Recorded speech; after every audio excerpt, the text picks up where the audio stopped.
রাজ্যে ফের সালিশি সভায় ডেকে নিয়ে গিয়ে মারধরের অভিযোগ। পঞ্চায়েতের উপপ্রধানের নেতৃত্বে বাড়িতে ভাঙচুর ও মারধর করা হয়েছে বলে অভিযোগ। হাওড়ার সাঁকরাইলের কান্দুয়ার ঘটনা তদন্তে সাঁকরাইল থানার পুলিশ। অভিযোগ, পারিবারিক সমস্যা মিটিয়ে দেওয়ার জন্য সাঁকরাইলের কান্দুয়া এলাকার বাসিন্দা সাহাবুদ্দিন সেপাইকে সালিশি সভায় ডেকে পাঠায় পাঁচলার জুজুর সাহা গ্রাম পঞ্চায়েতের উপপ্রধান শেখ খলিল আহমেদ। অভিযোগ, উপপ্রধানের নেতৃত্বে ভাঙচুর চালায় প্রায় 20 থেকে 25 জন। ঘটনার পরই সাঁকরাইল থানায় অভিযোগ দায়ের করেন সাহাবুদ্দিন। ঘটনাস্থলে পৌঁছয় পুলিশ। দুটো ম্যাজিক গাড়ি ছিল আর 50টার মতো বাইক নিয়ে, সব বাইকে 2-3 করে এসে ধর একদম ভাঙচুর এখানে শুরু করেছে। এবার আমি ভেবেছি যে মোম পড়ছে, দেখছি যে এই মার্কেট যে কাঁচটা ভেঙেছে দেখছেন ওইভাবে ভাঙাভাঙি করছে। কালকে তারপরে সব মিটিয়ে যাওয়ার পরে আমাদের প্রধান সাহেবকে ফোন করা হলো, অলোক জেটিকে।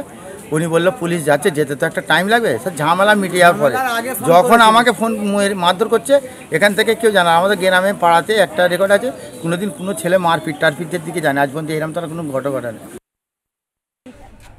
হাওড়া সাঁকরাইলের ঘটনা, সাঁকরাইলের কান্দুয়া গ্রাম পঞ্চায়েতের ঘটনা।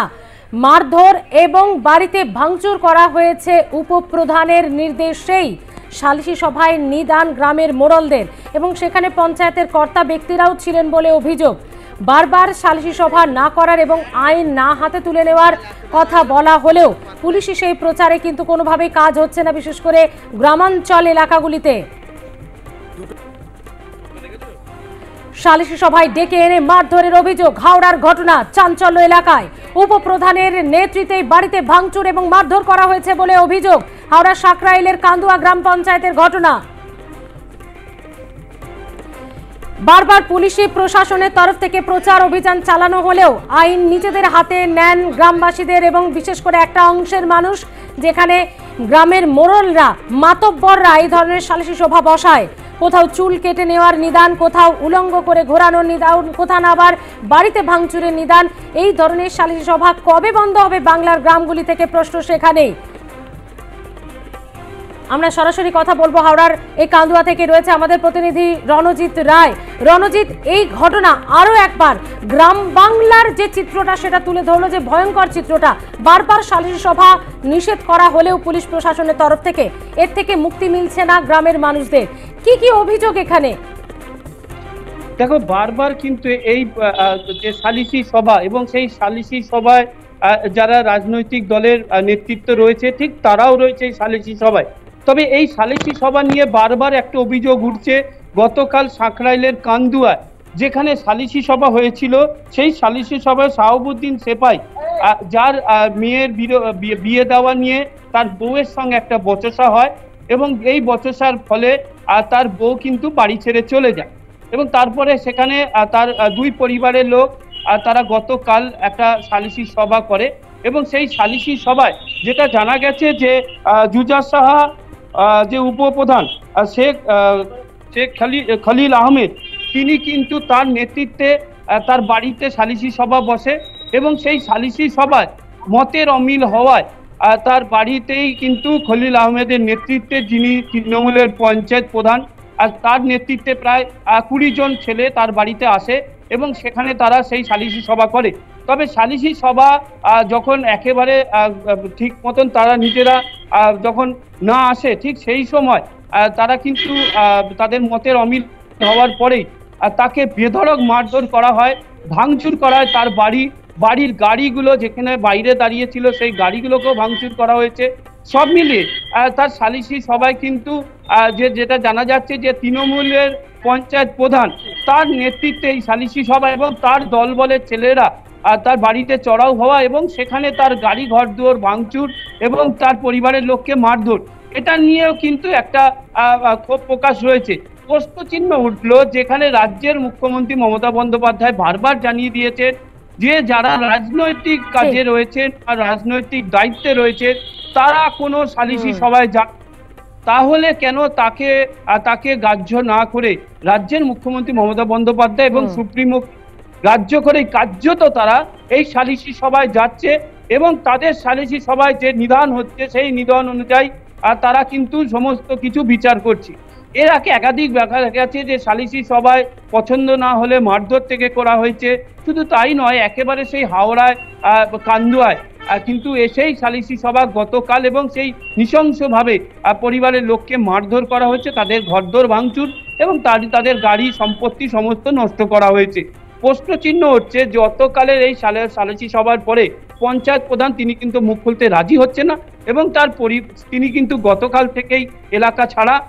সব মিলে ক্ষেত্রে বলা যেতে পারে যে যারা দায়িত্বে রয়েছে, রাজনৈতিক দায়িত্ব রয়েছে, তাদের দৌরাত্ম্য একেবারে সেটা চরম এবং তাদের নির্ধারিত বিচারই মেনে নিতে হবে এমনটি তাদের ব্যাপার। এবং সেক্ষেত্রে গতকাল সাঁকরাইলের ঘটনায় কিন্তু এখনো পর্যন্ত কাউকে গ্রেফতার করা যায়নি এবং এই ঘটনায় তোমার কাছে আসছে আমাদের সঙ্গে এই মুহূর্তে বিজেপি নেতা সজল ঘোষ রয়েছেন। সজলদা, হাওড়ার সাঁকরাইলের কান্দুয়ায় সালিসি সভা এবং পঞ্চায়েত উপপ্রধানের সেখানে নিদান, যাদেরকে নিয়ে সালিসি সভা অর্থাৎ যাদের জন্য বিচারের জন্য তাদের একজনের বাড়িতে ভাঙচুর এবং তাকেও মারধর করা হয়েছে। তো এই সালিসি সভা থেকে কবে মুক্ত হবে গ্রাম বাংলা?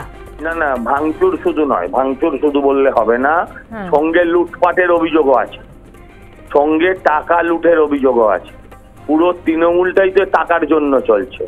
যারা তৃণমূল করে তারা কি কেউ রাজনৈতিক উপলব্ধি নিয়ে তারা তৃণমূল করে?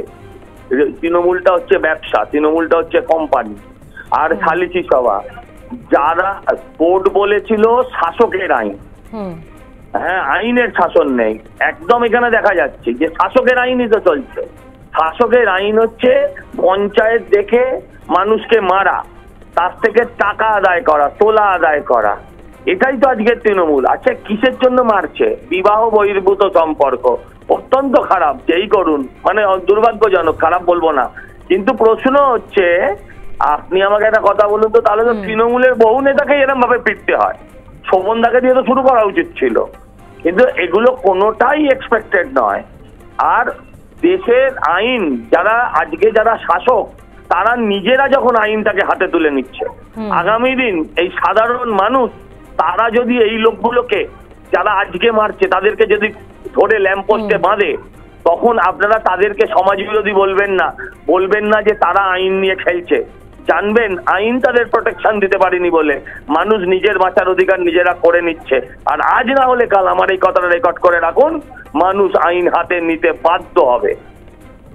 ধন্যবাদ সজলদা, কথা বলার জন্য। বিজেপি নেতা সজল ঘোষ ছিলেন আমাদের সঙ্গে। রণজিৎ, তোমাকে যেখানে থামিয়েছিলাম, তো পুলিশ কি করছে?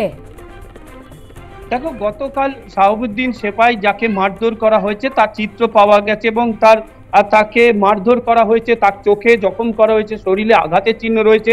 সেটা তিনি যেটা অভিযোগ করেছেন, প্রায় 25 জন মোটর সাইকেল বাহিনী পঞ্চায়েত প্রধানের নেতৃত্বে আসে এবং তার বাড়িতে চড়াও হন এবং তার পরিবারের অশান্তি এবং তিনি যে পাত্রী দেখেছিলেন মেয়ের জন্য, সেই পাত্রী না তার স্ত্রী, এবং সেই জায়গায় পারিবারিক যে মতের অমিল, সেই মতের অমিল একেবারে সালিসি সভা, পঞ্চায়েত প্রধান তিনি যে নিদান দিলেন সেটা তাকে মেনে নিতে হবে এবং সেই নিদান অনুযায়ী যখন তিনি মেনে নেননি, তখনই তারপরে চড়াও হয়েছেন, তার বাড়ি ঘরদোর ভাঙচুর করা হয়েছে এবং তিনি অভিযোগও করেছে তার বাড়ির গয়না থেকে টাকা সমস্ত কিছু, যেটা তোমাকে আরো একবার প্লিজ বিরত করতে বাধ্য হচ্ছে। কংগ্রেস মুখপাত্র সৌম্য আইচরায় আছেন আমাদের সঙ্গে।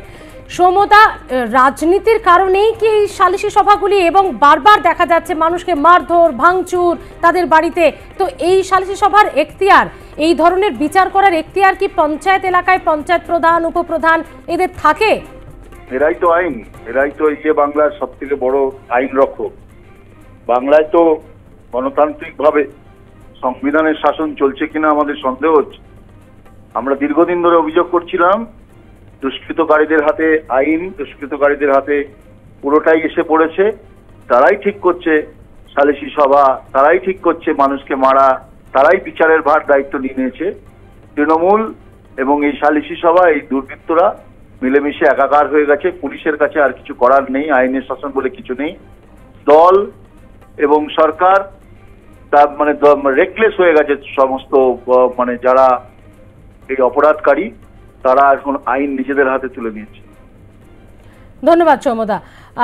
রণজিৎ, তোমাকেও আপাতত ধন্যবাদ। আমরা পরবর্তী সময়ে আবারও কথা বলবো তোমার সঙ্গে। উপপ্রধানের নেতৃত্বে বাড়িতে ভাঙচুর এবং মারধরের অভিযোগ, যদিও বিরোধীরা বলছেন এটা তৃণমূলের পঞ্চায়েত এবং সেখানে এই পঞ্চায়েত প্রধান, উপপ্রধান বা এই ধরনের প্রতিনিধিরা এই ধরনের ঘটনা ঘটাচ্ছে এবং তোলা আদায়েরই একটা কায়দা হয়ে গেছে এই সালিশি সভা, এমনটাই অভিযোগ বিরোধীদের।